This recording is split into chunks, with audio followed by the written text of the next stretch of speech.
അങ്ങനെ റിലയൻസിൽ നിന്ന് വേണ്ട സാധനങ്ങളെല്ലാം എടുത്ത് നമ്മൾ ഇറങ്ങി കേട്ടോ. വീട്ടിൽ നിന്ന് ഇറങ്ങുന്നതിന് മുന്നേ നമ്മൾ വാങ്ങാറുള്ളൊരു കടയിൽ ചിക്കന് വേണ്ടി വിളിച്ച് പറഞ്ഞിട്ടുണ്ടായിരുന്നു. ഇനിയിപ്പോൾ അതും കളക്ട് ചെയ്തിട്ട് വേണം പോവാൻ. അങ്ങനെ അതും വാങ്ങി. അതിൻ്റെ തൊട്ടടുത്ത് തന്നെ ഇങ്ങനെ ഗപ്പിയും ഇങ്ങനെ വളർത്തുന്ന മീനൊക്കെ ഇട്ടിരിക്കുന്ന ഒരു ഷോപ്പുണ്ട് കേട്ടോ. അതും കണ്ടിട്ട് ഇങ്ങോട്ട് ഇറങ്ങി വന്നത് നേരെ നല്ല ബ്ലോക്കിലേക്ക്. ബ്ലോക്കെന്ന് പറഞ്ഞാൽ അന്യായ ബ്ലോക്ക്. മഴയും പെയ്യുന്നുണ്ട്. എനിക്ക് ലൈറ്റായിട്ട് വിശക്കാൻ തുടങ്ങിയോണ്ട് ഓൾറെഡി നമ്മൾ വാങ്ങിച്ചു വെച്ച ലൈസ് പാക്കറ്റ് എടുത്തിരുന്ന് ഞാൻ കഴിക്കുകയാണ് കേട്ടോ. ചേട്ടനെ നന്നായിട്ട് കളിയാക്കുന്നുണ്ട്. അതും കഴിഞ്ഞ് നമ്മൾ നേരെ ചായ കുടിക്കാൻ വേണ്ടിയിട്ടാണ് വന്നത്. കാരണം ഓൾറെഡി വീട്ടിൽ നിന്ന് പ്ലാൻ ചെയ്തിരുന്നു പുറത്ത് പോകുമ്പോൾ ചായ കുടിക്കണം എന്ന്. ചായയൊക്കെ പറഞ്ഞിട്ട് ഇങ്ങനെ വന്നിരിക്കുകയാണ്.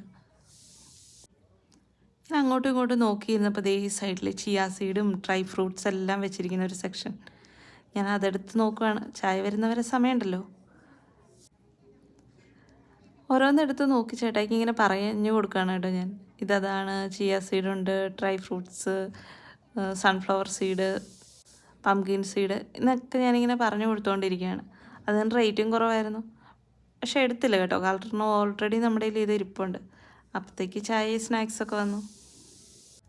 ഇനിയിപ്പോൾ അത് കഴിക്കാം എന്നുണ്ടെന്നുള്ളതേ ഉള്ളൂ. നല്ല ചൂടാണ് കേട്ടോ, വായൊക്കെ പൊള്ളിയാണ് ഞാനത് കഴിച്ചത്.